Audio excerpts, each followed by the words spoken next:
Right. Let me just get.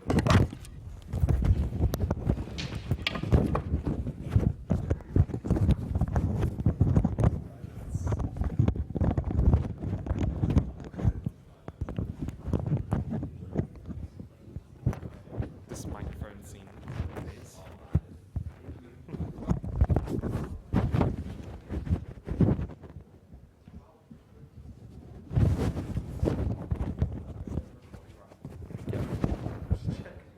What's that? Recording.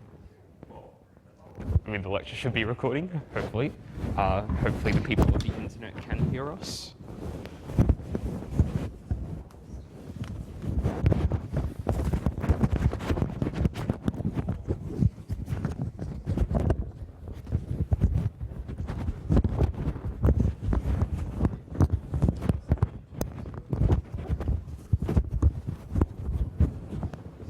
Okay, people at the back, can I get a thumbs up if you can hear me? All right, that's good news. All right, so in today's lecture, we are going to cover off, we're going to finish off covering what we were talking about last lecture in terms of floating point representation. I'm hoping that takes us under half an hour. Once we're done with that, we're going to talk about files, and files is going to be pretty crucial for assignment 2, which is being released right after Flex Week. Quick reminder, some quick reminders actually. Number 1, assignment 1 is due tomorrow at 8 p.m.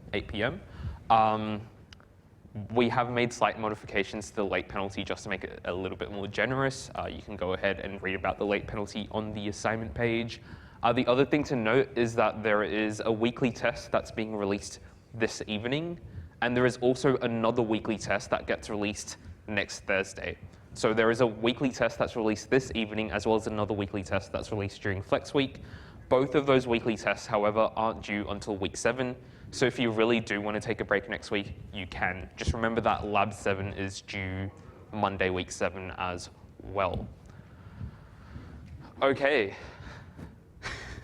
All right, so let's talk about floating point representation again. So quick reminder on floating point representation. Floating point representation usually just involves scientific notation behind the scenes, so it's base 2 scientific notation. And we know that with scientific notation, there are 3 components that we particularly care about. The sign of the number, so whether it's a positive number or a negative number. The fraction, which represents the actual kind of value stored behind the number. And the exponent, which controls where the decimal place is used. Okay. So let's do a quick worked example just because it's been a while. Let's do 27. Whoops, that's a bad color. Let's do 27.125. That should be nice and tidy. Okay, so again, before we can do anything with binary scientific notation, we need to convert the value into base 2 itself. And in order to convert a value to base 2, you want to look at what's in front of the decimal place. So 27, I can say 27 is 16 plus 8 plus 3. So I'll place 1 in the 16's place, 0 there. Wait, no, 16 plus 8 plus 3, so 16 plus 8. We don't need a 4, then that's a 3. So that's in front of the that's in front of the decimal place. After the decimal place, we have a halves place, a quarters place, an eighths place, and so on. And you might note that 0.125 is really just an eighth, so we can place a 1 in that position and zeros there. So we have our binary representation of this value.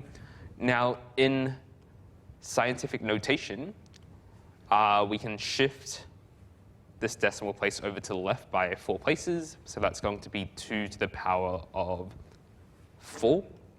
And our mantissa out the front is going to be this 1.1011.001. Okay, so this value is in base 2, so I'm going to put a small 2 at the very bottom just to make it very clear that we've got a base 2 value.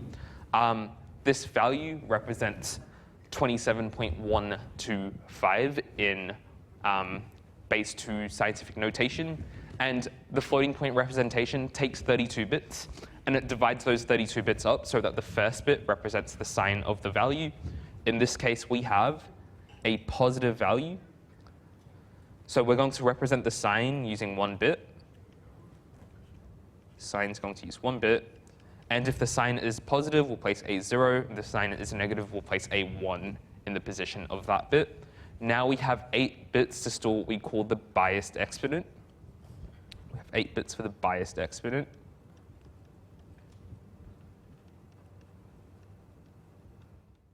Whoops, biased exponent. Let me just try and make this a tiny bit neater. And we know that the biased exponent is going to take up 8 bits.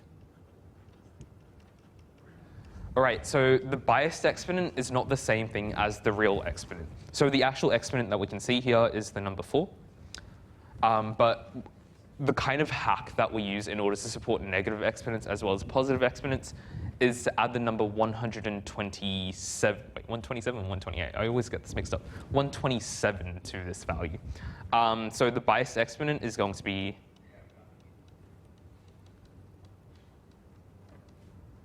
4 plus 127, which gives us 131. So we need to use these 8 bits to store the value 131. So 131 is going to be a 1 in the 128th place, 64, 32, 16, 8, 4, 2, 1. So that's our biased exponent. And finally, the last thing that we need to store is the mantissa, or also known as the fraction. So the mantissa or the fraction just refers to the bits that we have here. Whoops, let's use a different color. Let's use this. That is our mantissa. Okay, so we've used 9 bits so far. We know that we have a 32-bit data type in total. So we can use the last 23 bits, 23 bits, for what's called the fraction or the mantissa. I like mantissa just because it sounds cooler.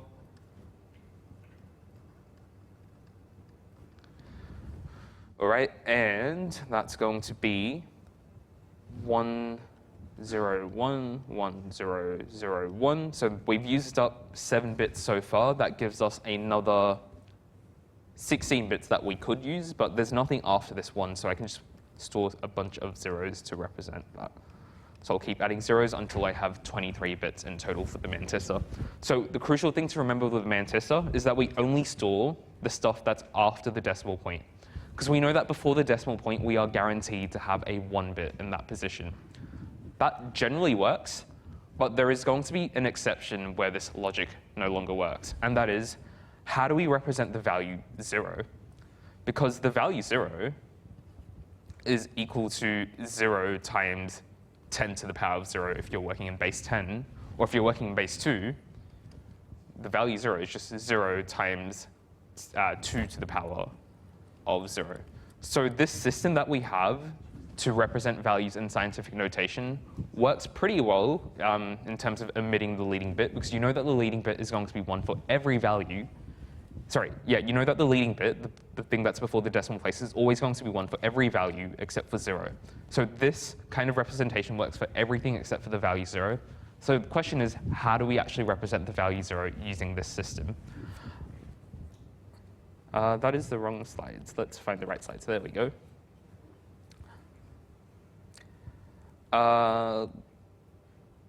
Let's see, floating point representation. This is just Andrew's slides. OK, yeah, so this is a diagram which represents how those bits are stored, just as revision. So you need to get nice and familiar with how floats work. So floats are what we call single precision. They take up 32 bits. Generally speaking, in an exam, we will give you a bit of a reminder as to how a float is laid out, but we also kind of just expect you to remember that layout. So 1 bit for the sign, 8 bits for the exponent, and 23 bits for the fraction. OK, so because of how the system of scientific notation works, floating point numbers are not evenly distributed. So representations get further apart as values get bigger, and that's kind of just a result of the fact that we're using this weird scientific notation representation. And the other thing to note is that there's always going to be some level of imprecision when you store a value using the system. Because let's say I'm trying to store the value pi, right? Pi goes on forever and forever and forever and forever. And there is no way that I can represent pi just using these 23 bits. At some point, I'm going to run out of bits to represent pi. So when we use floating point numbers, we can sometimes run into what we call a floating point error. And a floating point error is when you're not able to perfectly represent a value using just the 23 bits of a mantissa. And the best kind of analogy that I have for this is, let's say that you have 10 decimal digits, so 10 base 10 digits, and you're trying to represent 1 on 3. 1 on 3. Well, we know that 1/3 in decimal is 0.3 repeater, right? So if I'm ever in a situation where I only have 10 digits, then I could only represent this as 0.3333333, 1, 2, 3, 4, 5, 6, 7, 8, 9, 10. And this is kind of problematic because let's say I multiply both sides by 3. So this is my approximation of 1/3, so I'm going to say that's an approximation. So let's say I multiply both sides by 3. Well, what am I going to get on the left-hand side? On the left-hand side, I'm going to get 1. On the right-hand side, I'm going to get 0.99999, and I'll have 10 of these 9s. So you can kind of see the problem that we run into base 10 in terms of like not being able to precisely represent values such as 1/3. A similar kind of problem exists when we deal with floating point representation. So we kind of get the same issue, but with base 2, because again, we only have 23 bits, just like how in the previous example we had 10 bits, for example. So when you perform some calculations, the result might not be entirely correct due to these limitations. So that's what we call a floating point error, and floating point errors can be a cause of bugs. So what kind of bugs can we get with floating point errors? Let's see. So here are some programs that Andrew's written. There's also Infinity that we will come back to. Yeah, so consequences of floating point errors. Let's say, for example, I have a float that's defined to store 0.1. So 0.1 is one of those values that you can't perfectly represent using a floating point number. It's not like a perfect like power of 2 sort of thing. So if I was to write a program which took the number 0.1, multiplied it by 10, and then subtracted it from 1, the result, if we take a look at the result isn't actually going to be 0. So this value over here isn't going to result in the number 0. So this is what we call a result of floating point imprecision. And the best solution to checking if 2 floats are equal is to not do this, but instead have some form of delta. And in this case, we've defined the delta to be 0.000001. So if 2 floats are really close to really close to each other, then we consider those 2 floats to be equal. So what we can do is we can take the absolute value of the difference between 2 floats, check if the absolute value of the difference between those 2 floats is really tiny, and then we can kind of say that those 2 floats are equal. So that's just a consequence of having a finite amount of space and not being able to represent some values perfectly, which can lead to like arithmetic errors blowing out further down the line. Here's another example of floating point errors causing massive imprecision. So let's take this value. So this value is really small, and what I'm doing is I'm taking the cosine of this very small value. So as cosine approaches 0, we get really close to 1. Throwback to maths, if anyone does maths. So we get really close to 1, right? So this is going to be a tiny value, and this value is going to be an even tinier value. If you run this through a proper calculator, with like a high precision calculator, you'd find that the answer is about 0.5. But because of floating point errors, we get this value being printed out by the program. So sometimes, sometimes floating point errors can cause like large scale imprecision, and that's just something to be aware of. So this is a concept that we call catastrophic cancellation. So despite these 2 values, hang on. Am I looking at the wrong thing here? Yeah, so these 2 values aren't represented accurately. They seem to be pretty close to each other when in reality they are not. Okay, that is the main thing to note with floating point representation. The last 2 things that I need to talk about is representing 3 special values. So IEEE 754 has a couple of different types of special values. There is 0. How do we represent the value 0? There is infinity. There are some calculations which can produce infinity and negative infinity. The third type of special value is something that we call not a number, and that's another way of representing a calculation that's gone wrong. And finally, there's something called denormal numbers, and denormal numbers allow you to represent very, very, very tiny numbers, so numbers that are close to 0, without losing too much precision. So denormal numbers are not something that we cover in this course. They're not something that you need to worry about. But the other three representations of 0, nan, and infinity are what we need to focus on. So let's find the section on 0.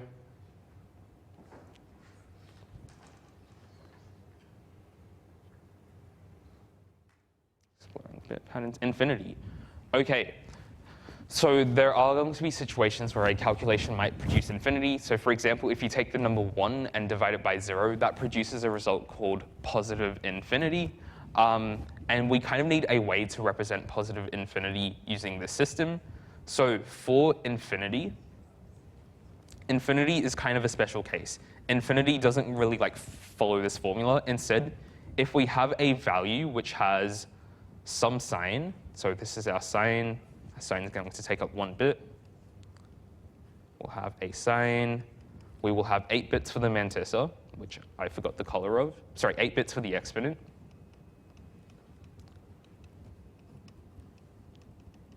And we will have 23 bits for the mantissa.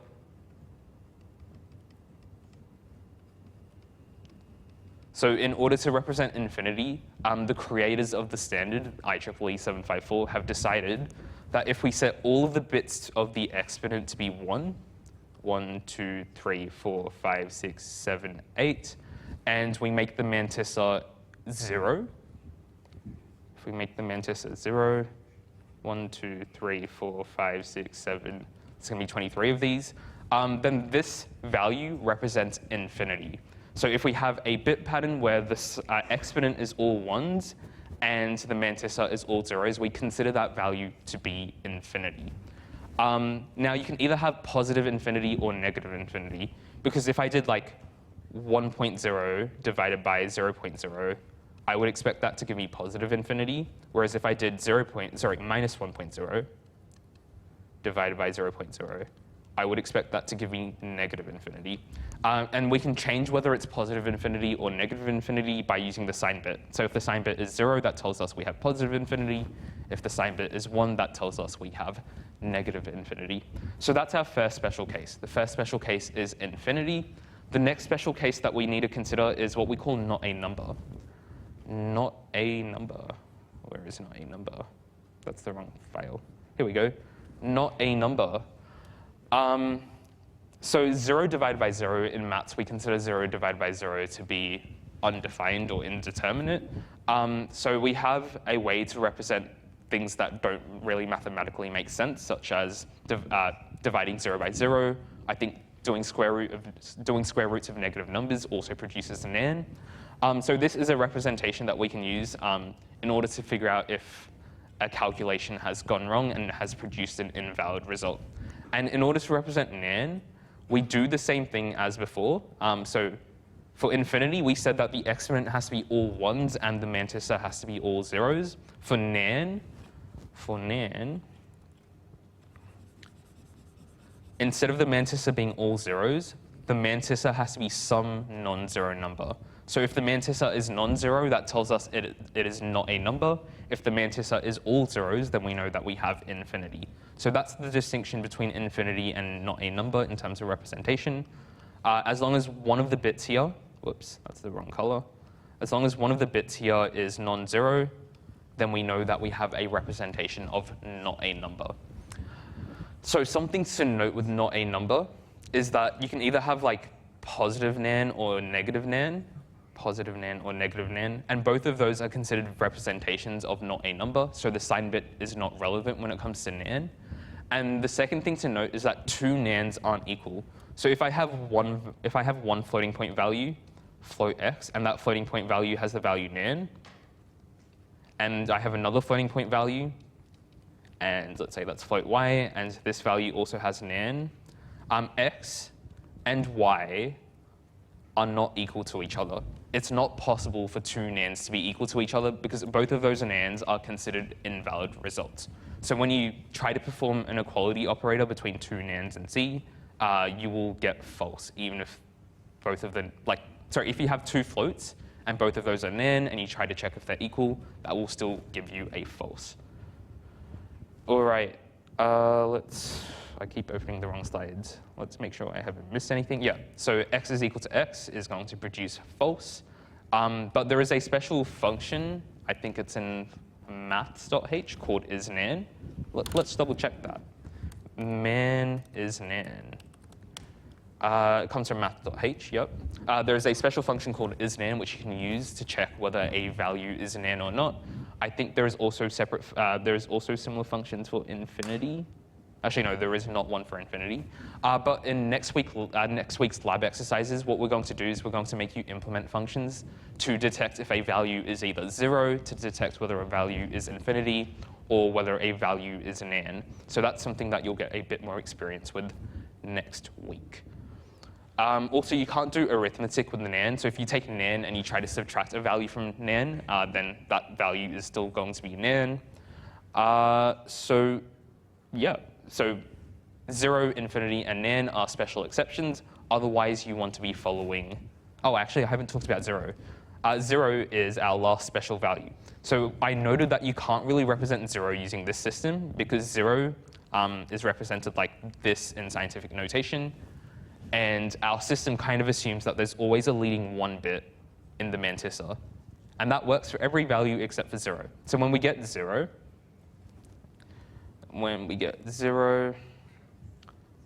in order to represent 0, we have a sign bit. Once again, sign bit is always going to be 1 bit. We're going to have an exponent. The exponent's going to be 8 bits. And finally, we have a mantissa. And the mantissa is going to be 23 bits. OK. So 0, the way that we represent 0 is pretty straightforward. We set all of the bits of the exponent to be 0, 1, 2, 3, 4, 5, 6, 7, 8. And we set all of the bits of the mantissa to also all be 0, 1, 2, 3, 4, 5, 6, 7, 8. So 23 bits of zeros. So you can either have positive 0 and negative 0. So positive 0 and negative 0 are actually separate concepts in this system. So if I have a sign of 0, that tells me that I've got what we call positive 0. So sign equals 0 means we have positive 0. If we have a sign of 1, then we have negative 0. So there are two separate 0 representations in this system, but both of these representations are considered equal. So positive 0 is equal to negative 0. So it's not like a case of, oh, negative 0 is actually smaller than positive 0. Both of these are valid representations of 0. They both equal to 0. They're both equal to each other. It's just that this system has two separate representations of 0. So that's just something to keep in mind. So that pretty much covers everything that we need to talk about in terms of floating point representation. So next week's tutorial and next week's lab exercises will get you nice and familiar with the bit representations of floating point numbers. So now I think it's probably time to move on to files. Files is going to be pretty crucial in terms of the next assignment. All right, let's talk about files. Here we go. We don't need this. Let me just make sure these slides are up to date. For some reason, the term number is not quite right there. Whoops.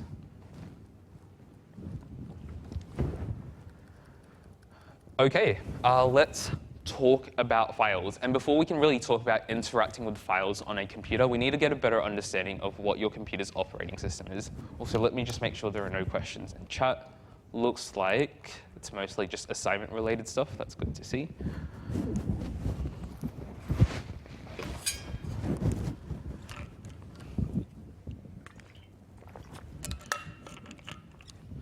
OK, so everyone in here has a laptop, and you probably realize that each of your laptops is probably different to the laptop of the person sitting next to you maybe unless you have like MacBooks or something. MacBooks are relatively common. Otherwise, each laptop is pretty different. Each laptop has a different monitor. Each laptop probably has a different keyboard hooked up to it. Each laptop might have a different set of ports, etc. So different computers have different hardware, and it could it would be a real pain if we had to write separate code for separate computers just because their hardware interacts differently. So what we have is something called an operating system, and an operating system is effectively software that sits between you as a user that's writing code and the actual hardware on your machine. What we kind of want to do is we kind of want to generalize every computer in such a way that we can write code that can target like lots of computers at the same time, regardless of what hardware they're running. So we have what's effectively a virtual machine between you, your programs, and your actual hardware. So for example, like I might have a computer with a hard drive, right? And we can do show and tell again. I know everyone loves show and tell. So this is my hard drive, and my hard drive is from the year 1999. I just picked up an old hard drive that I have. And this hard drive has like tons of little metal pins over here. And these metal pins is like how my computer communicates to the hard drive. So what it will do in order to communicate with my hard drive is send voltages down each of these individual pins. So we know that hard drives store files. It would be really annoying if I was like trying to write a program that was trying to interact with files on my computer, and my code had to like control each of the individual voltages that were sent down these pins, right? That would be something that I just don't have the brain power to deal with. So thankfully, as part of my operating system has specialized code which is able to interact with the individual pins on my hard drive and send the appropriate voltages down them if I want to interact with a file, for example. So that's thanks to code that's available inside this virtual machine, which is my operating system. So yeah, having this form of virtual machine makes it easier for us as programmers to write portable code which works on different hardware. And operating systems actually do so much more. Operating systems can coordinate and share access to resources between users. So let's say, for example, that I log into a CSE machine, which might take a few moments. So computers can have multiple users on them. Like most of you probably have laptops, and most of you are probably the only user on your laptop, or at least the only user that you know about on your laptop. I'm not saying that your laptops are compromised. What I'm saying is that there's actually hidden users on your computer, such as like an admin user, which might be called root on some machines. But if the best example that you probably have of a multi-user machine is CSE. There are thousands of other users on CSE machines, right? And it would really suck if like someone else was able to start like reading and modifying my files, right? Like let's say CD Andrew T. No, CSE does not want to let me type stuff. No. Let's try that again. Okay, let's just do this. That's much better. Let's say I CD into Andrew Taylor's directory.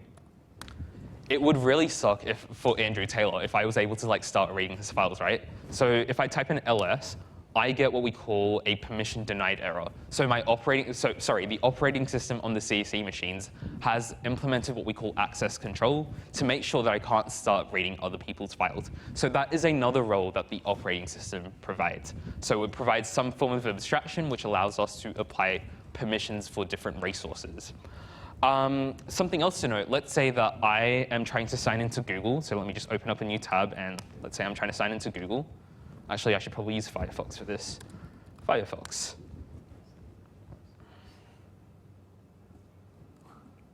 Mm, 3 terabyte homework folder, so true.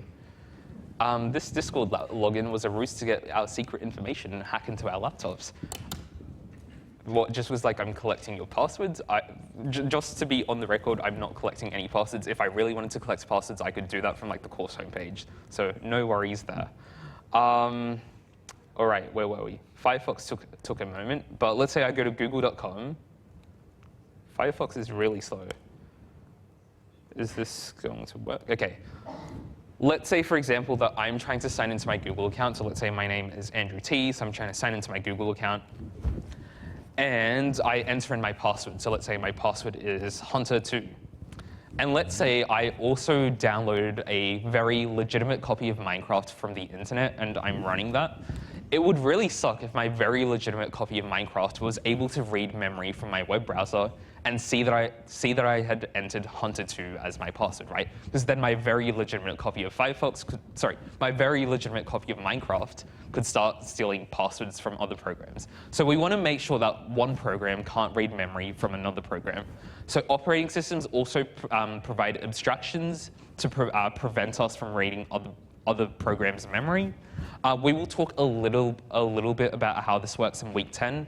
It's not accessible content, and we don't really go too deep into it.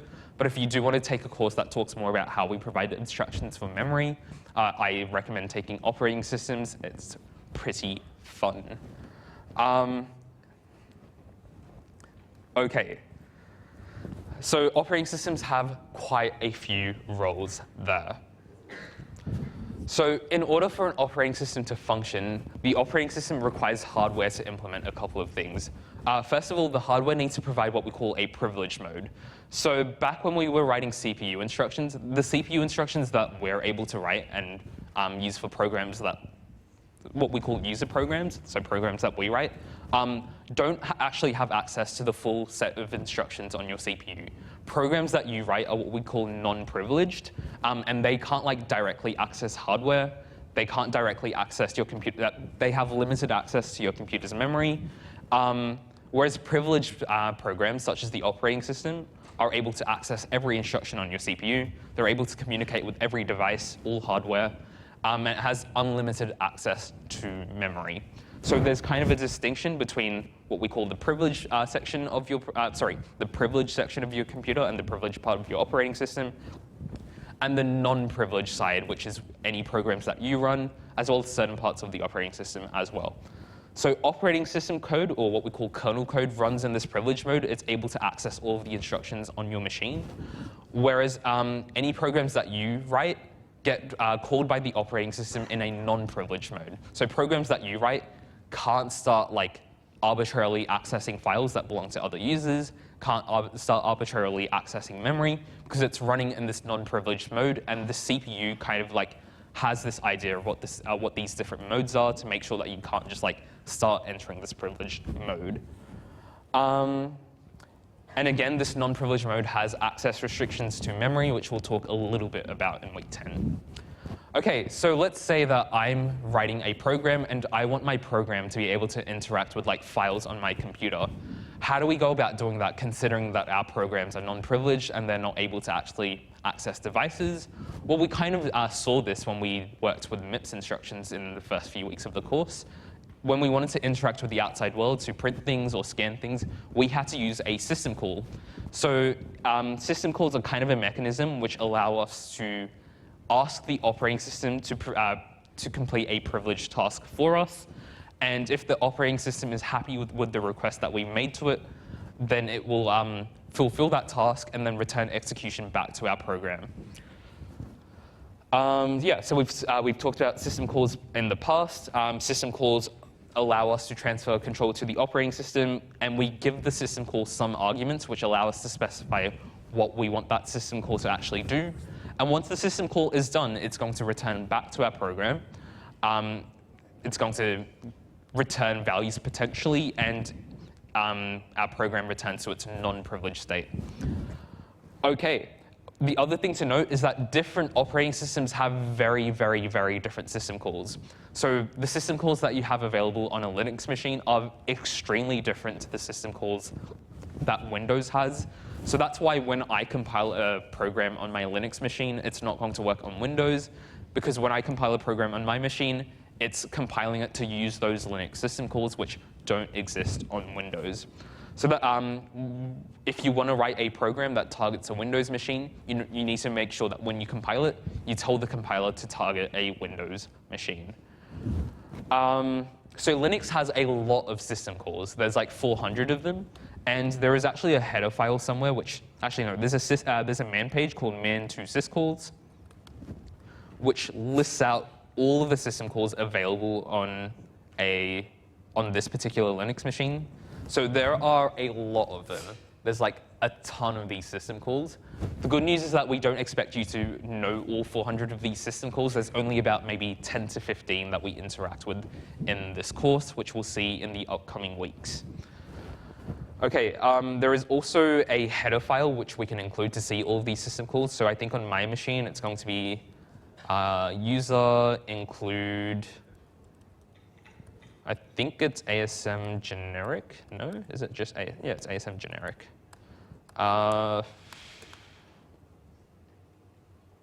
Is it that? No, I think it's ASM.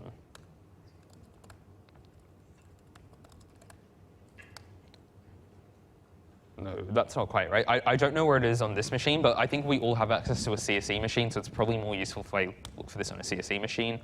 On a CSE machine, it's included at this path. So let's copy that. Let's paste that. And every system call has a system call number. This is kind of exactly just like MIPS, where we had a bunch of system calls that we provided to you in MIPS's kind of basic operating system. And each of those system calls had a number that we could use to refer to them with. Same sort of thing with a real operating system. Each system call has a number. So for example, if I want to read from a file, there is a system call called system call number 0, which lets me do that. There's system call 1 to write to a file, and so much more. OK. So let's go back a little. So yes, some types of system calls that a lot of modern operating systems provide include system calls to read bytes and write bytes from a file, system calls to request more memory. So for example, when you're using malloc, you might need to expand the heap. That requires a system call. There are system calls to run new programs. There are system calls to kill programs, terminate programs from if they're executing. There are also system calls to send information across a network. So out of that list of 400 system calls, some of those system calls are able to achieve these things. And again, we saw system calls in MIPS. So MIPS provides a very, very basic operating system. And that operating system contains very, very basic system calls. And the system calls that we provide you in MIPS are very specific. So we give you a system call to print an integer in decimal. We give you another system call to print a string. Most real operating systems won't have system calls that are that specific. The reason that we give you system calls to like print integers and print strings for you is just to make your learning much easier. On most real operating systems, we would have a single system call to write. So that write system call would be able to write strings, it'd be able to write integers, etc. It would just be your job to take that integer and convert it to like its individual digits so that you can write it to wherever you want to write it to. So yeah, system calls on real operating systems are way more general than the ones that we gave you in MIPS. So you might have a system call that can read bytes and write bytes. But normally, when you write programs, you don't directly use these system calls yourself. Like, you managed to get through all of COMP1521 without knowing what a system call is, right? And you were still able to print things. You were still able to scan things. And that's because C provides you with library functions, such as printf and scanf and fgetS, which make those system calls for you behind the scenes. OK. So yeah, every system call has a number. There is a file that defines all of those. There's a header file which defines all of those syscall numbers. But the ones that we're going to focus on in this lecture are particularly related to files. So there are a couple of system calls related to files over here. There is read, which allows you to read some bytes from a file descriptor. You might be asking, what is a file descriptor? We will talk about that very shortly. There is write, which allows you to write some bytes to a file descriptor. You can open a file. You can close a file. You can get some metadata about a file, which we'll also talk about very soon. But I think before we can start really exploring these system calls, we need to get a better idea of what a file really is. So a file is really just some form of sequence of bytes, and that file is typically saved to something like a solid-state drive or a hard drive. So a hard drive from 1999 probably only supports maybe like 1 gigabyte or something. But most modern hard drives are probably like 1 terabyte, 2 terabytes. So that's like thousands of gigabytes. In comparison, most RAM is only like 8 to 16 gigabytes. So what we kind of need is a mechanism to extract the contents of a file from the hard drive onto memory. Because what we've seen from writing MIPS code over the past couple of weeks is that when we want to interact with something, it needs to be in memory or stored within a register. So if I have something that's off on my hard drive, I need to be able to retrieve that information from my hard drive and store them somewhere in memory. The other crucial thing to remember is that files don't have to be null terminated. So there is no guarantee that the last byte of a file on your computer is a null terminator. Typically speaking, files don't even actually end with null terminators. They probably will end with like a new line. It depends on the context. So you can't just assume that you can't just assume that files end in null terminators, unlike strings. Instead, we have ways to get the size of a file, so we don't have to rely on the null terminator to know how long a file is. The other thing to note is that there is no meaning for bytes associated with files. So what do I mean by this? Thinking back to like what we've just covered, let's say that I have a group of 4 bytes in memory. That 4 bytes is what we call data, but data is kind of meaningless unless we have context. Because if I have a group of 4 bytes, those 4 bytes could potentially be, oops, I've lost my painting software. My paint. Those 4 bytes could potentially be like an integer. And we know that we have multiple ways to represent integers. We could have an unsigned integer. We could have a signed integer, and that signed integer could be, whoops, that's terrible handwriting. We could have a signed integer. And a signed integer might be using 2's complement representation. If I have 4 bytes, the 4 bytes could also represent an array of 4 characters.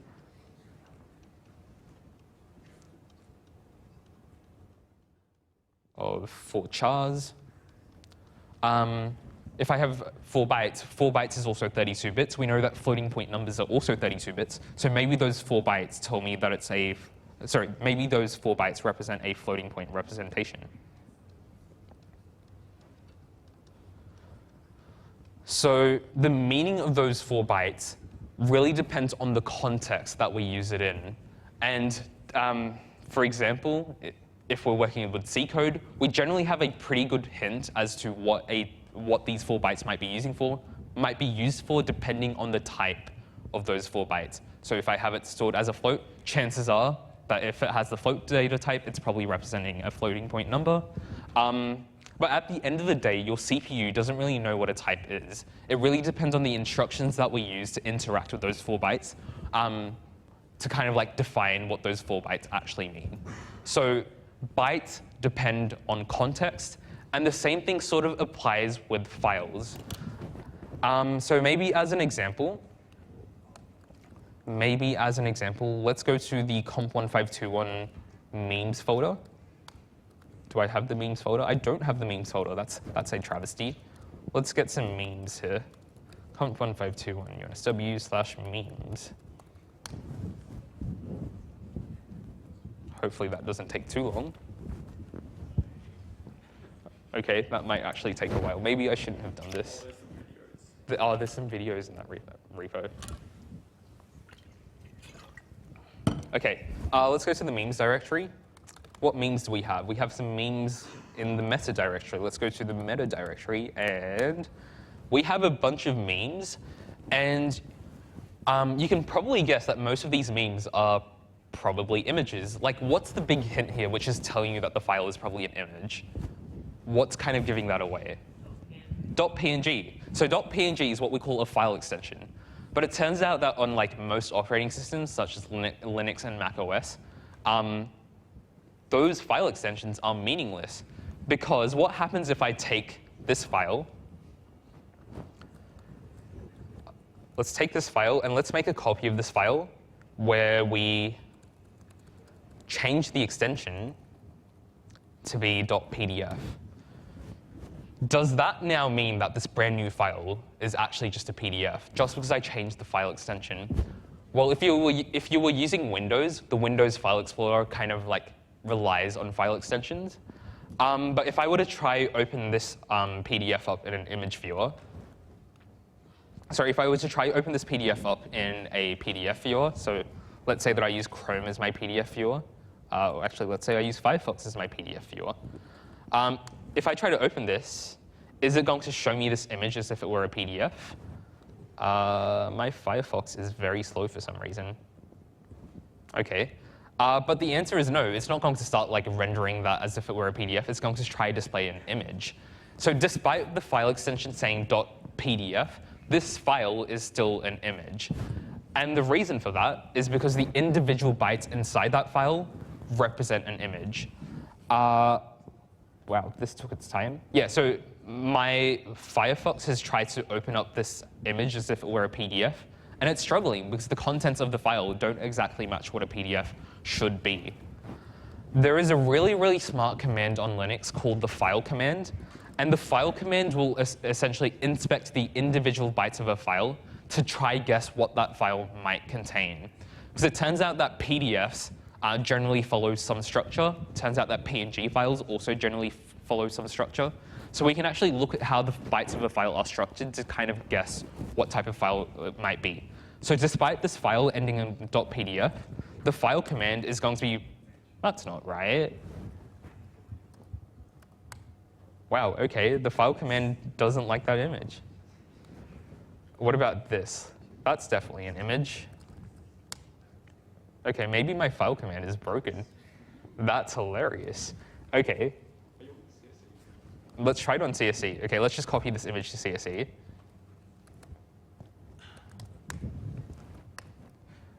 File VS Code. Incredible. OK, but usually speaking, the file command can tell you what type of file something is. So maybe in my home directory, let's see what I have here. Though? Oh, wait. Let's look at my home directory. I have videos. Do I have anything in videos? All right, so I've got a video here. Let's see what happens if I use the file command on this. So the file command was able to look at the individual bytes of that file and make a guess that it was an MP4 file. And even if I rename this file, to file.txt, we can still see that the file command was able to detect that it was an MP4. So the file extension doesn't really tell us much about what the file actually contains. It depends on the context that we try to use the file in, which defines how we use the file. So for example, if I were to try open this text file inside a video player, that text file will still work inside a video player like VLC, because the video player will be able to look at those bytes and say, OK, this matches a valid video format, so that's totally fine. So the metadata of a file doesn't actually know like what type of file it is. It's the contents of the file and how we try to use that file, so what program we try to open that file in, which kind of defines what the file is. So files on Linux systems are really just a big array of bytes. OK, so now let's talk about how these system calls work before we take a break. Actually, before I move on, do we have any preliminary questions about what a file actually is? The file is an LFS file when you declone it, so you declone it. Oh, yeah. OK. It's actually ASCII text, if I was right. Right. I love Git LFS.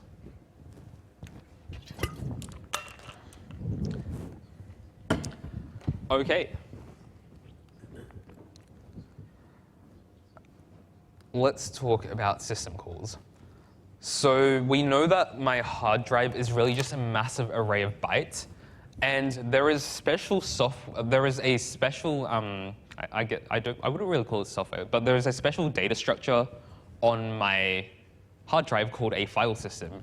And a file system kind of provides a mapping from like different file names and different file entries to where the actual bytes are stored on the hard drive. I'm so confused. What is going on in chat?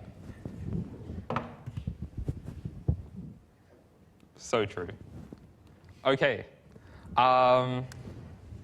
Where were we? OK. Yeah, so I have a bunch of files on my hard drive, and let's say that I want to access one of these files. We know that hard drives are like terabytes big, whereas memory is relatively small. Memory is just a couple of gigabytes. Okay, so true. So let's draw a diagram.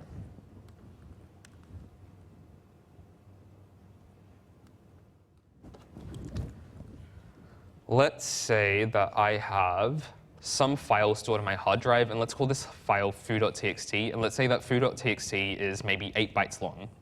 Foo.txt is a file somewhere in my hard drive, and let's say that we have a byte in that file, which is F0, another byte which might be C9, another byte which might be 68, another byte which might be 72.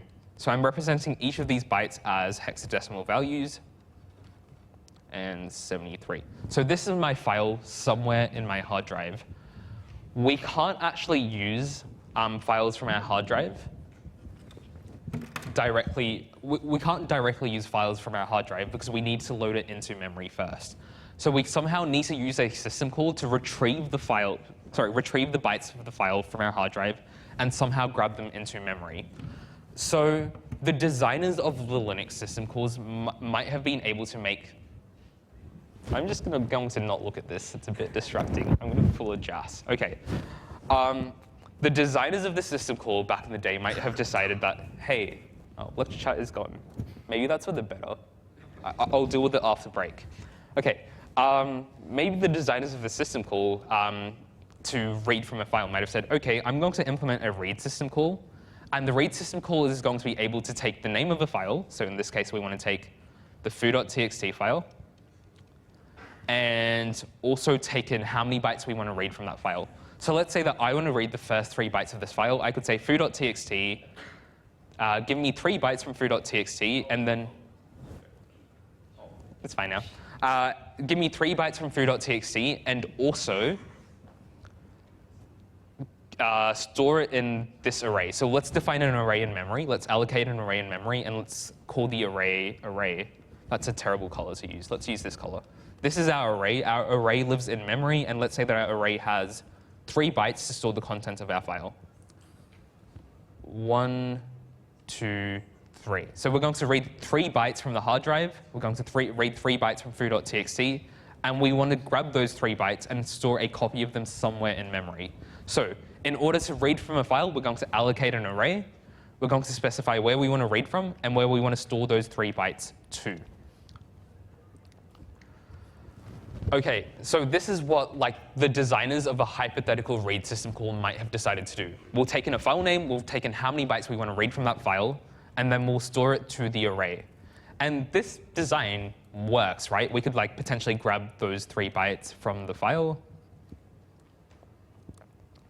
F0, C9, 68. But let's say that I was trying to build a video player application.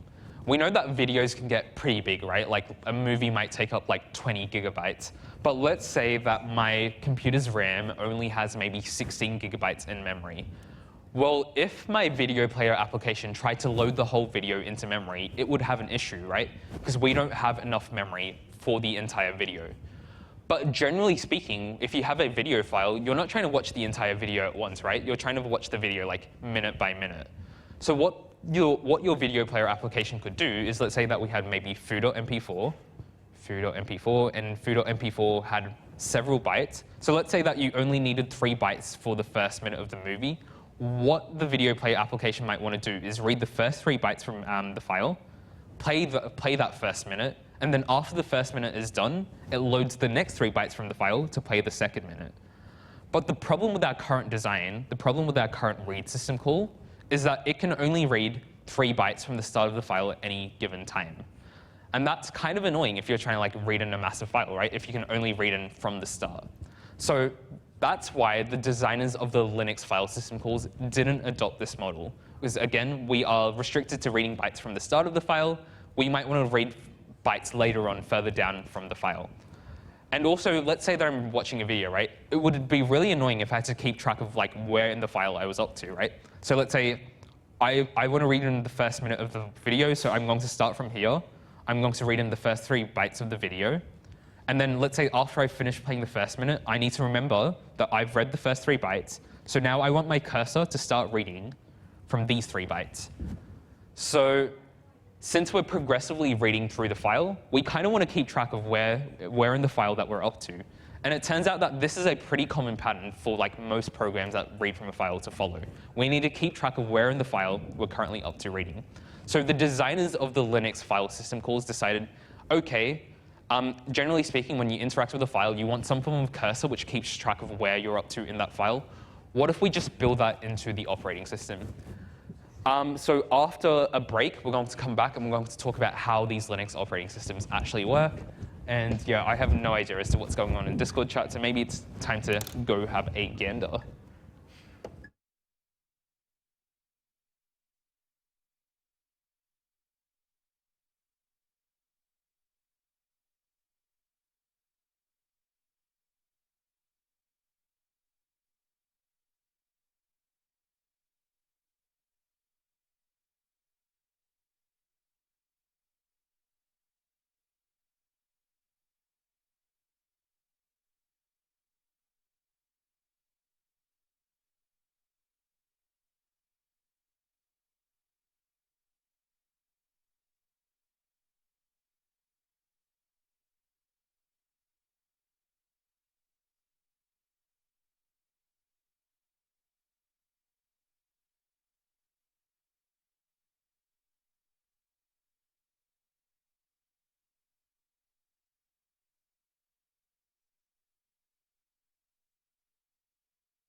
So let's go back a little.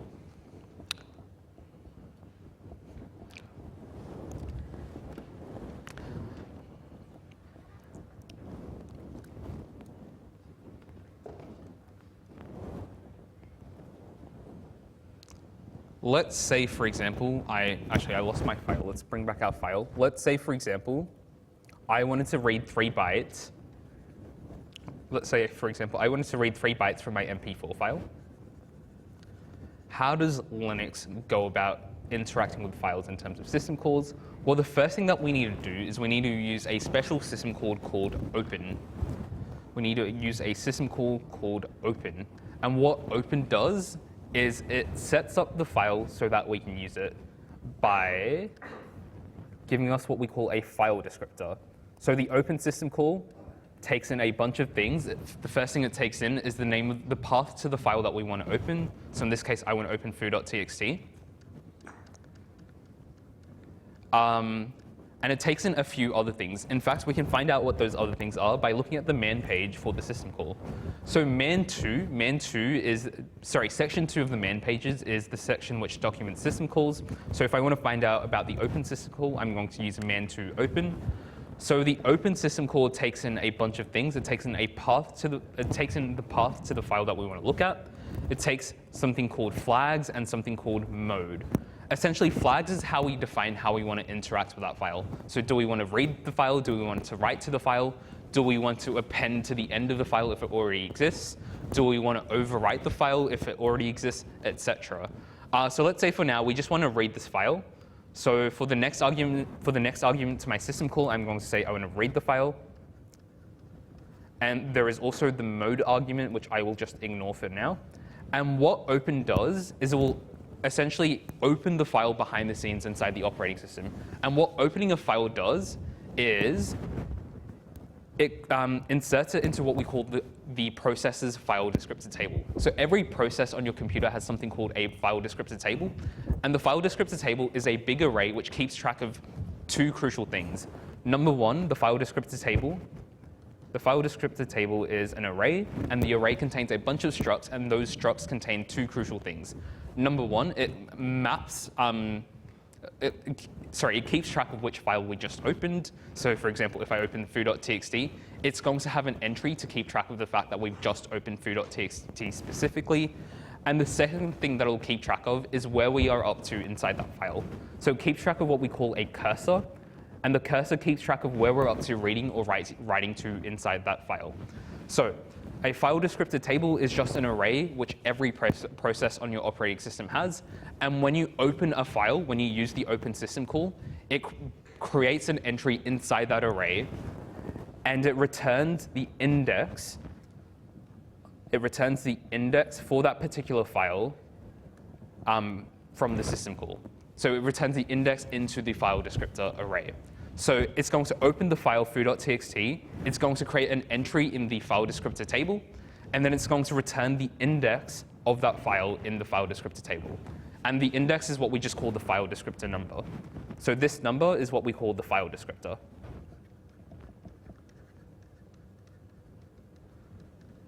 So once I've opened a file within a process, and once I have that file within my process's file descriptor table, which is something that the operating system keeps track of for us, what we can now do is we can pass that file descriptor number to other system calls. So let's say that I want to read the first 3 bytes from my foo.txt file. What I can do is I can use the read system call. So file descriptor number is just the index of the file in the OS file array thing. Exactly. And each process gets each process gets its own array to keep track of file descriptors. So let's say I use the read system call. And let's say that I just want to read 3 bytes from the foo.txt file, or foo.mp4, or whatever it is. I want to read 3 bytes from the file that I just opened. What the read system call takes in is not the name of the file, but instead it takes in the file descriptor that we got from the open system call. So if I want to read 3 bytes from foo.txt, I can give it the file descriptor number that I want to read from, and as well as the number of bytes that I want to read. So in this case, I want to read 3 bytes from this file, so I'm going to say 3. So just to be clear, just to make this very clear, that's the file descriptor number, and that is the number of bytes to read. And I might give it other things such as which array I want to store the result in. So I have an array somewhere up here. No, I no longer have that array. Let's say I make an array to store 3 bytes from a file. 1, 2, 3. So this is my array. How do you know the size of the file and how much to read? Well, if you think back to, for example, writing a loop to read a file, and we'll get to this very, very soon, how do you know that you've reached the end of the file? Let's say I'm using like getChar, for example, or fgetC. How do I know that I've reached the end of a file? Yeah? Yeah, so we read an EOF. So it turns out that it turns out that the system call will give you EOF once you reach the end of a file. Actually, no, that's not quite true. EOF is a library abstraction, which we will talk about very, very soon. So these system calls don't actually know the size of a file. Instead, they will return a value to indicate that there's no more bytes successfully being read in. We will get to that very, very soon. So there are system calls which allow you to obtain the size of a file. Which we'll talk about very, very soon. And there's also ways to get a return value from the read system call. The read system call will tell you how many bytes that you've successfully read in. And once you've reached the end of a file, you will stop successfully reading in bytes. OK. Let's keep going on. So we have 3, 3, so that's the number of bytes to read, and then we'll specify what array we want to store it in. So this read system call is going to transfer control to the operating system. The operating system is going to fetch 3 bytes from the file, and then it's going to store it into this array, so F0, C9, 68. Now let's say that I want to read the next 3 bytes of the file. The one other thing that the read system call does is it moves this cursor along. So if we read 3 bytes, it's going to move the cursor along by 3 bytes. So that means that the next time I read from the file, it's not going to read from the start anymore. It's going to read from wherever we were last up to. So if I use the read system call again, read, I know this is the wrong color, read 3 bytes from file descriptor 3 and store it inside the array.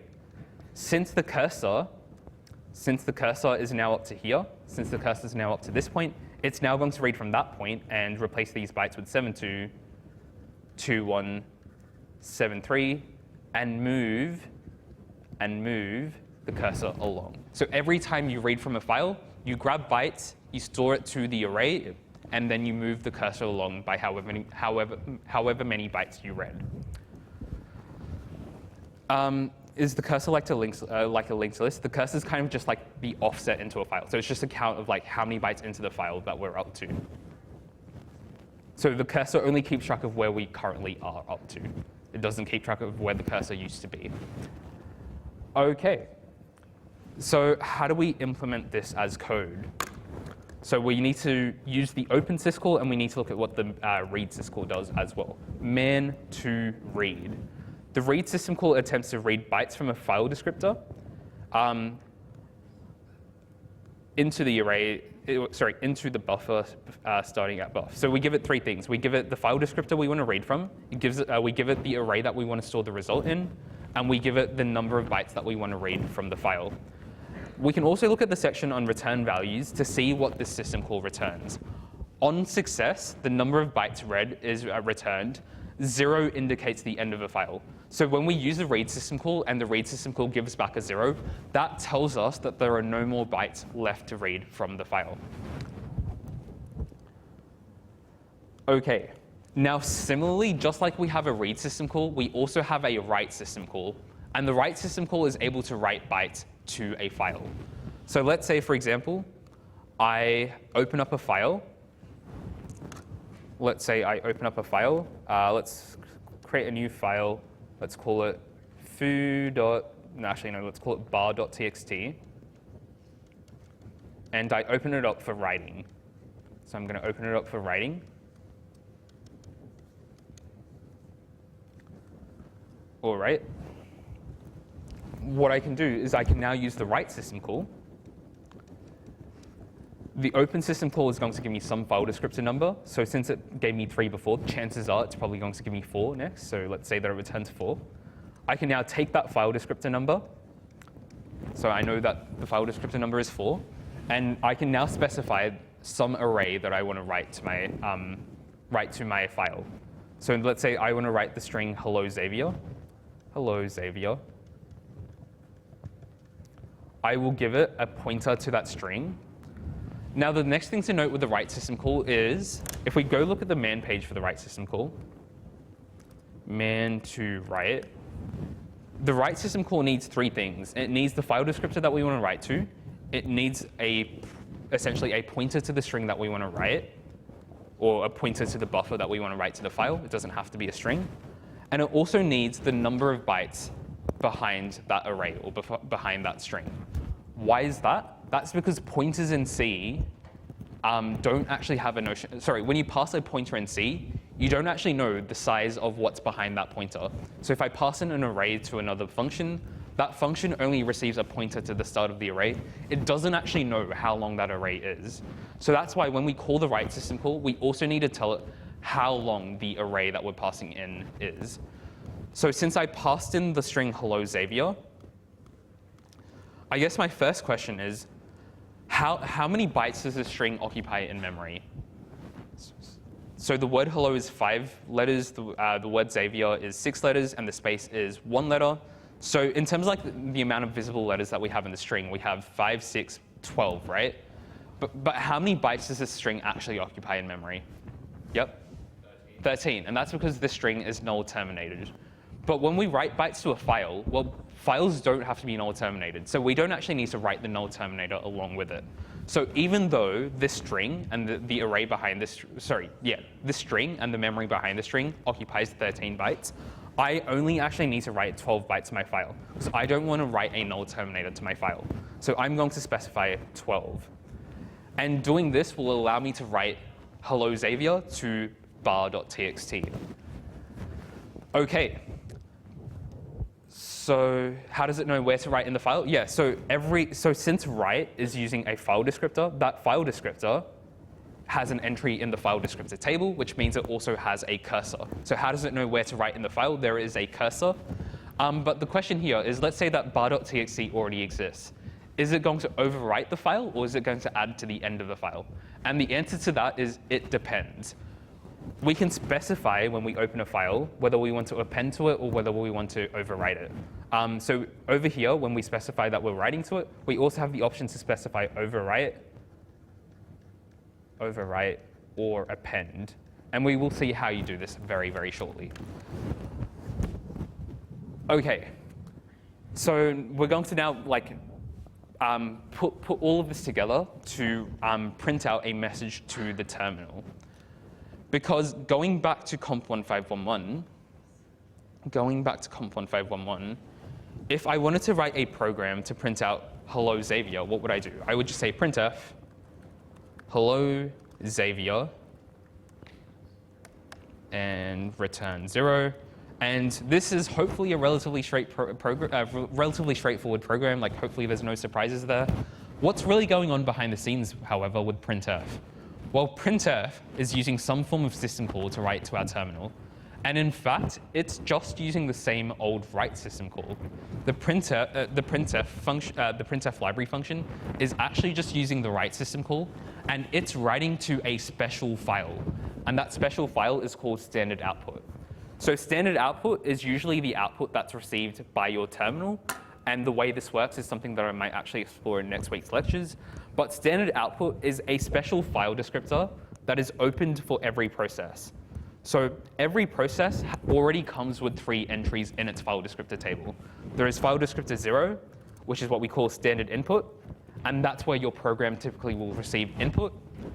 There is file descriptor 1, which is standard output, which is where your program will typically send its output to. And that's typically printed out by your terminal. And there is file descriptor 2, which is something called standard error. Standard error is probably something that you haven't really seen much before.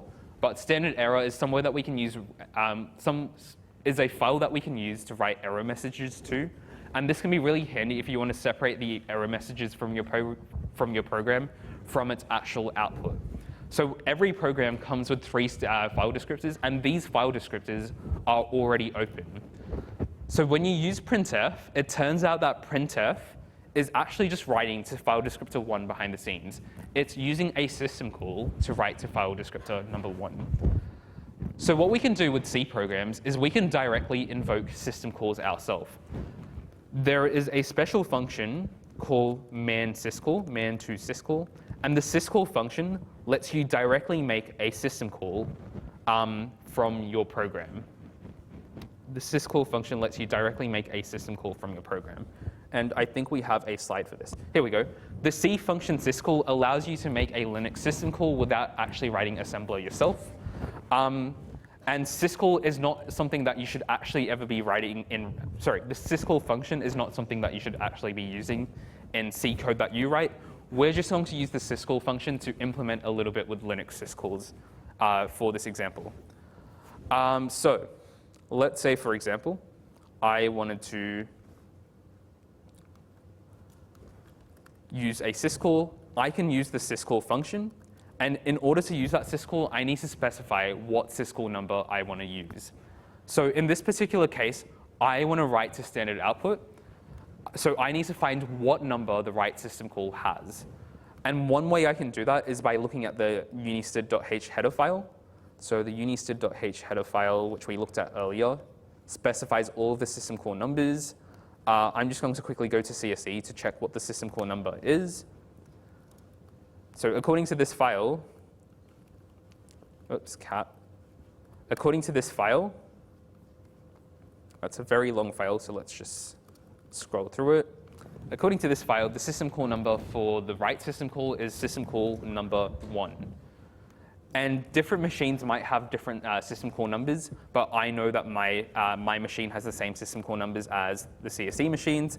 So I'm going to say, I want to use system call number 1 to write to this file. OK, so let's add a comment here just so that we know what each of these arguments are doing. So this 1 refers to the system call number. Now the next thing that we need to do is check what arguments this system call expects. So if I go to man to write, I can see that this system call expects 3 arguments. The first thing that it expects is the file descriptor number that we want to write to. And in this particular case, I want to write to the terminal. I want to write to standard output. So I want to use system call, I want to use file descriptor number 1. So file descriptor number 1 is the file descriptor for standard output. So let's just add a note here. This 1 refers to the file descriptor for standard output. Cool. What else do I need to supply to the system call? I also need to supply the string that I want to print out. I need to have some form of array which contains the bytes that I want to write out to this file. So what I can do is I can define an array, and let's call this array buff. Buff is short for buffer. And in this array, I'm going to store the string hello Xavier. Hello Xavier. OK, so how many bytes does this string occupy? Well, this string occupies 14 bytes of memory. So there's 13 bytes over here, plus a null terminator on the end. So that's 14 bytes. OK, so I have my string set up in my memory. Now that I've got a string set up in memory, I can write the contents of that string from memory to my file. So the next thing that I need to specify is the buffer that I want to write from. So this buff refers to an array containing bytes to write. And finally, the last argument that we need to pass to the system call is the number of bytes that we actually want to write to the file. So for example, if I only wanted to write the word hello instead of hello Xavier, I could say 5, and that would simply write HELLO to the file. In this case, standard output. If I look at the string, however, I can see that there's 5, 6, 7, there are 13 bytes that I want to write. Whoops, that's not the right string. Let's get rid of that. There are 13 bytes that I want to write here, so I'm going to specify 13. I probably want a new line on the end, so let's just grow this array by 1 byte, and let's write 14 bytes instead. OK. 14 bytes, and that 14 refers to number of bytes to write. So instead of using printf, what I've done here is I've directly invoked the system call that printf is using behind the scenes in order to write this string to standard output. So now if I compile it and run this program, gcc hello Xavier. Oops, that's not right. There we go. Hello Xavier. There we go. So we've managed to directly write to standard output using a system call. Does this mean that you should stop using printf? Absolutely not. This produces non-portable code. This code only works on like specific 64-bit Linux machines. So different types of Linux machines may also have different system call numbers. So for example, like a Linux machine running on ARM might use different system call numbers to what I'm using. So this is a really, really bad idea, but it gives us a good idea of how these system calls are working behind the scenes. OK, so we've talked about the open system call. We've talked about the read system call. We've talked about the write system call. What if we make an implementation of the copy program? So the copy program, CP, lets you copy a file over. So it takes a source file and it copies it over to a destination. What if we implement this ourselves? So what we can do is we can use two open system calls. And the open system, actually one thing I should probably note before we do this. Let's do this here. OK, let's look at this example first. So I'm going to make two open system calls. System call number 2 is the system call number for open. I can go ahead and double check that over here. System call number 2 is the system call for open on this particular machine. So I'm going to open up two files. I've lost track of all my workspaces. That's not there. That's useless. There we go. All right, so system call number 2. I'm going to open up two system calls. One of them is the read file descriptor. So that's going to be used to read the source file. And I'm going to have a second file descriptor to keep track of the destination file. OK, so first thing we've specified is a system call number. The second thing we've specified is the path to the file. So this program is going to take in the paths to the file using argv. So argv1 contains the source file. argv2 contains the destination file. The next thing that we need to pass in is the mode that we want to open the file in. So if we go to look at the man page for open, man open, man to open, there are a bunch of different flags that we can pass in to the open system call. There is a flag called oappend. There's a flag called oCreate, which creates the file if it doesn't already exist. There is a flag called, let's see. There are a lot of potential flags, essentially. And you can find out what all the possible flags are for the system call by going to man2syscall. But let's say, for example, I want to combine flags together. So let's say I want to open a file. I want to only be able to write to that file. And I want to create that file if it doesn't already exist. Well, it turns out that these flags are really just bit masks behind the scenes. So we can combine flags together by using the bitwise OR operator. And then we can have like multiple flags for opening a file.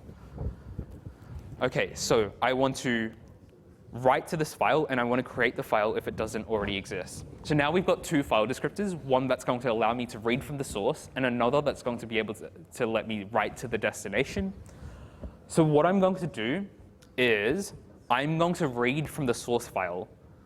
I'm going to read from the source file. We know that the file descriptor for the source file is this value, read file descriptor, which was returned by the system call. So I'm going to read from the file, and I'm going to read it into this array. I'm going to read 4,096 bytes from the file into this array.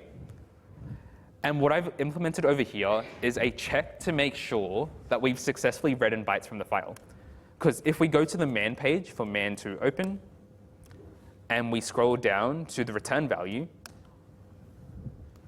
if we scroll down to the return value, we can see, oh wait, that's the wrong system call, man to read, because we're reading from the file. If we look at the return value, we can see that on error, it returns -1. If we've reached the end of the file, it returns 0. So every time we read from the file, we want to make sure that no errors have occurred. So we want to check the return value from the read system call to make sure that either we haven't reached the end of the file or we haven't hit an error. So system calls will usually return a value, and you can look at that value to determine if an error has occurred with the system call.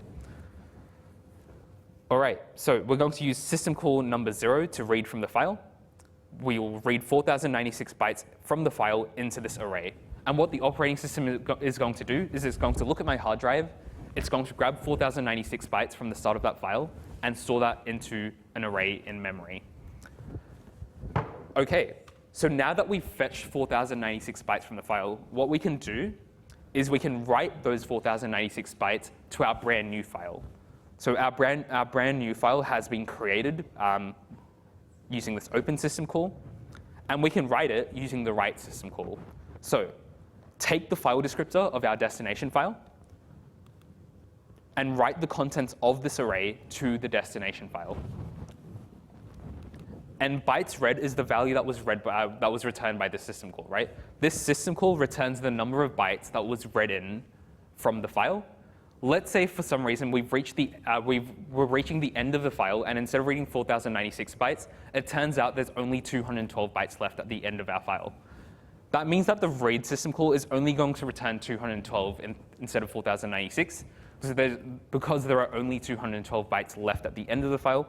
So it's a good idea for us to it's a good idea for us to use bytes read over here instead of 4096, because it's very possible that we've reached towards the end of the file and that there aren't actually 4096 bytes left to write.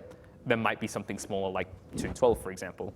So bytes read specifies how many bytes we want to write to. Sorry, bytes read contains the number of bytes that we read in. So we're going to use that number as the number of bytes to write to the destination file. So this is how we can use system calls to copy a file. Now, there's one more system call that we need to look at. We've talked about the open system call. We've talked about the read system call. We've talked about the write system call. The final system call that we need to look at is the close system call. So what the close system call does, man to close. What the close system call does is it closes a file descriptor. So it basically removes an entry from the file descriptor table. Technically speaking, when your process terminates, once you return from your program, technically speaking, the file descriptor table should be destroyed anyways, but it's good practice to close files once you're done with them. It's just like with malloc. Every malloc should have an equal and opposite free. When you open a file, every open should have an equal and opposite close. So since we opened two files in this example, we opened a file to read from, and we opened a file to write to, we need to close both of those file descriptors. And according to my header file, according to this header file, there we go. According to this header file, I can use system call number 3 to close a file.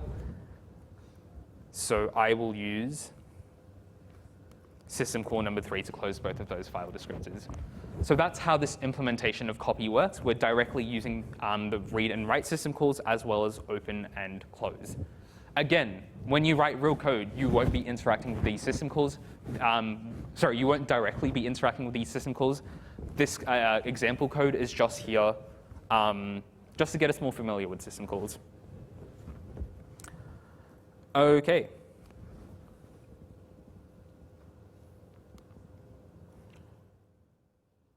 So using system call numbers is really, really brittle. It's non-portable because system call numbers may vary across different machines. However, the C library gives us some special functions in order to directly interact with these system calls. And these will work on like any Linux machine, even if the system call numbers are slightly different.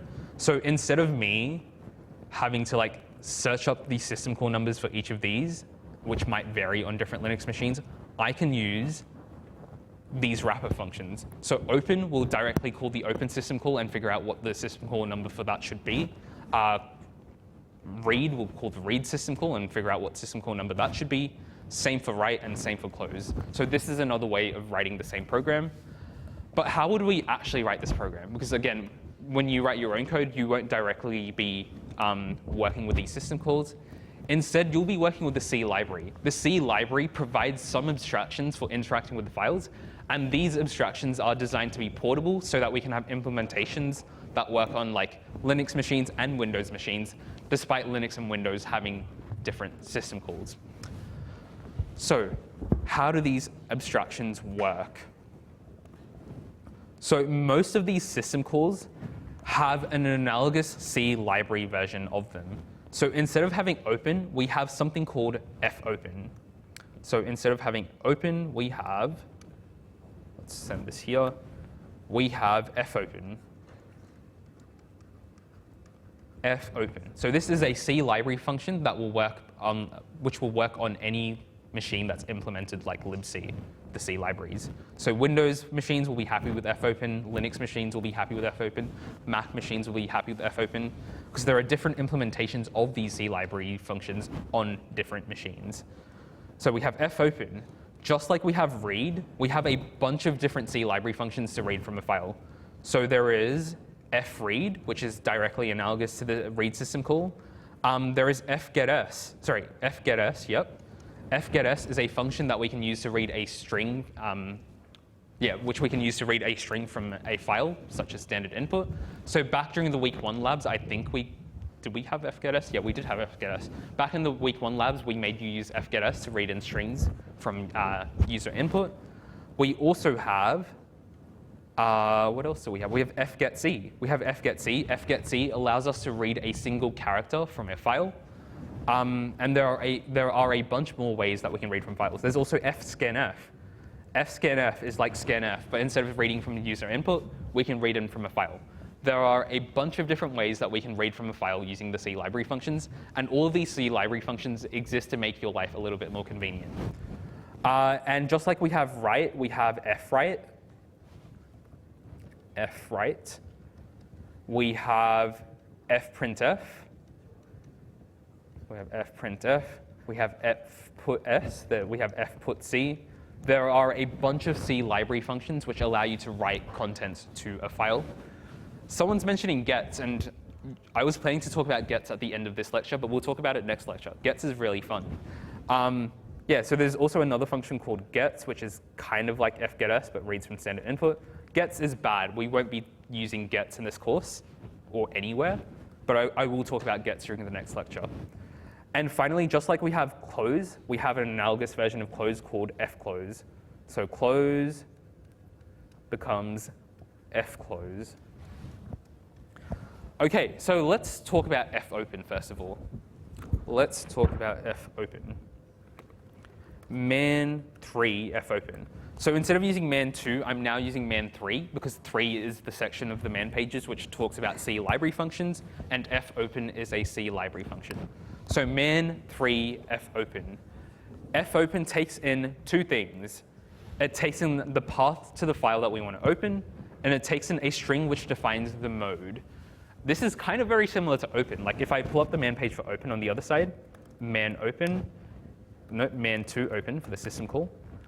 We take in a path name, and we take in some flags which define how we want to open that file, whether it's for reading, whether it's for writing.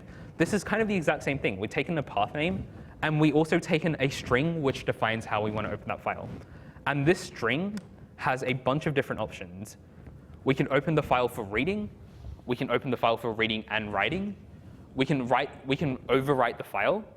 And we can overwrite the file if it doesn't already exist. We can overwrite the file and create the file if it doesn't already exist. There are 6 different ways that we can open a file. And all of these different ways of opening a file map to different flags that the open system call takes. So R is the same as O-read-only, for example. Write is the same as combining these 3 flags, and so on. So let's say, for example, I want to read a file. I can say fopen and then R. And this is possibly something that you've already seen in like some 1511 challenges from last term, but otherwise this might be completely new to you. So let's write another implementation of copy. Here we go. So we're now going to re-implement the copy program, but instead we're going to use our C library functions. So the first thing that we need to do is we need to open both the source file and the destination file. So I'm going to use fopen. I'm going to specify the source file, which is going to be in argv1. And I'm going to specify that I want to open the source file for reading. And we need to go back to this man page, and we need to look at what fopen actually returns. Fopen returns this thing over here, a file star. So you might be wondering what this file star is. Basically, it's returning a pointer to a special struct. The contents of the struct are irrelevant to us. We're not supposed to be directly accessing the contents of the struct, so pretend that you don't know what's inside the struct. But fopen has a special struct which is somewhere internal in memory. So every time you call fopen, it allocates memory for a special internal struct. We don't care about what's inside that struct. All we need to keep track of is the pointer to the struct that it returns us. So I'm going to say file star, and we'll say this is source file, is equal to fopen argv1 and r. So inside the struct, again, we don't actually care about what's inside that struct, but typically speaking, that struct will keep track of the file descriptor number. Because remember, fopen calls open behind the scenes. Fopen's really just using a system call. And when it calls the open system call, it needs to keep track of the file descriptor number. So that's one thing inside this file struct. There might be other things inside that struct, and we will see some of those other things very, very soon. So we have the source file. We have another struct. Sorry, we have another file that we need to open, which is the destination file. So destination file. Destination file is supplied in argv2. So fopen argv2. And we want to open this file for writing. So we want to take the contents of the source file and then rewrite its contents to the destination file. OK. The thing is, we noticed earlier that things can go wrong with system calls. If we go here, man to open, if we look at the return values, we can see that things might go wrong with system calls. On error, -1 is returned. And interestingly, there's something about this special variable called erno. Erno is set to indicate the error. What is erno? We will talk about that in a moment. But if we look at the man page for fopen and we look at its return values, we can see that since open can fail and fopen is actually just using the open system call behind the scenes, fopen can also fail. So upon successful completion, fopen will return a special pointer to this file struct. Otherwise, null is returned, and erno is set to indicate the type of error. So when we use fopen, every time we use fopen, we want to make sure that the file was opened successfully. So if the source file is equal to null, that tells us that something went wrong with fopen, and we kind of need to handle that error. So something went wrong here. So to do, figure out what went wrong and print an error message. And since something's gone wrong, there's really no point in continuing with our program, so we'll return from our main function. We'll return 1 to indicate that something went wrong with our program. Same sort of thing here. Every time we open a file, we want to make sure that the file opened successfully. So destination file is equal to null. Return 1 and print an error message. OK, so now we've got some error checking, but it's kind of very annoying if something goes wrong with the program and we don't tell the user why something went wrong. So if something goes wrong with our program, we probably want to display some form of a useful error message to our user. So first question is, how do we figure out what went wrong with fopen? Well, going back to this man page and looking at the section of return values, erno is set to indicate the error. What is erno? Erno is very, very cursed. So if you've used programming languages like Python before, typically if something goes wrong with your Python code will throw an exception. C, however, is a much older language, and it doesn't have the idea of exceptions. So the way that system calls will indicate that something's gone wrong is by setting a special global variable called erno. And erno stands for error number. Man erno. Here we go. Erno is the number of the last error. So the erno.h header file defines the integer variable erno, which is set by system calls and some library functions to indicate that something went wrong. So what I could do here is I could hash include erno.h, which I've already done, and I could just print out the value of erno. So erno is here. So error number. Erno is just an integer, I think. Is erno just an integer? Or is it a... Oh, it's an erno-t, so %d should work. It's type def, lovely. All right, so we're going to print out what the error number is. Same thing with our destination file. If something goes wrong, let's print out what the error number is. OK, so gcc cp fgetc -o cp fgetc. Whoops, wrong file name. There we go. So let's intentionally cause an error with our program by specifying some file names that don't exist. OK, so clearly it's failed to open this file. I forgot to put a new line, that's fine. It's failed to open this file because it doesn't exist, and it's printed out error number 2. This is, again, pretty useless, right? Like, if someone's trying to use your program and they get error number 2, they're not going to know what happened, or like what went wrong. We could go look at erno.h to see what all the possible errors are. Where are the error numbers defined? I think the error numbers are defined in here. No, here. Yeah, do you want to give me a path? I think I've got it. Oh, if you go to erno base. Erno base. Yeah. So here we can see that the reason I got error number 2. Error number 2 is eno_ent, which tells us that there is no such file or directory. So maybe what I can now do, now that I know that eno_ent means that there's no such file or directory, is say, hey, check the value of error number.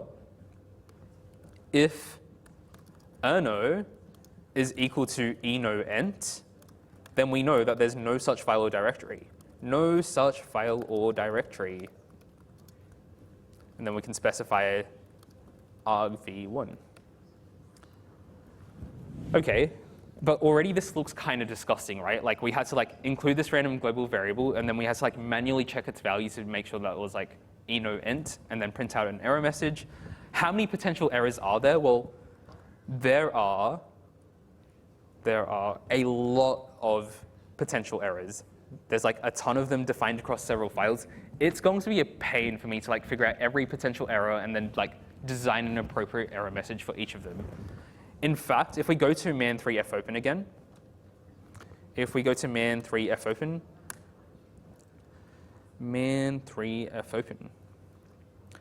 and we look at the section on errors, what errors can we get? invalid. The mode provided to fopen was invalid. So earlier we saw that there's 6 different modes that you could provide to fopen. What if someone supplies an invalid mode? That would cause an error. The fopen functions may also fail and set error numbers for any of the errors specified by the routine malloc. So malloc can fail if your computer's out of memory, for example. And when we use fopen allocates a struct somewhere in memory. So fopen is actually just using malloc behind the scenes, which means that fopen can fail for the same reasons as malloc. Why might malloc fail? Let's look at errors. Whoops, errors. Malloc might fail because we're out of memory. So that's another thing that we need to handle. Now, if I go back to man3fopen and we look at the errors again,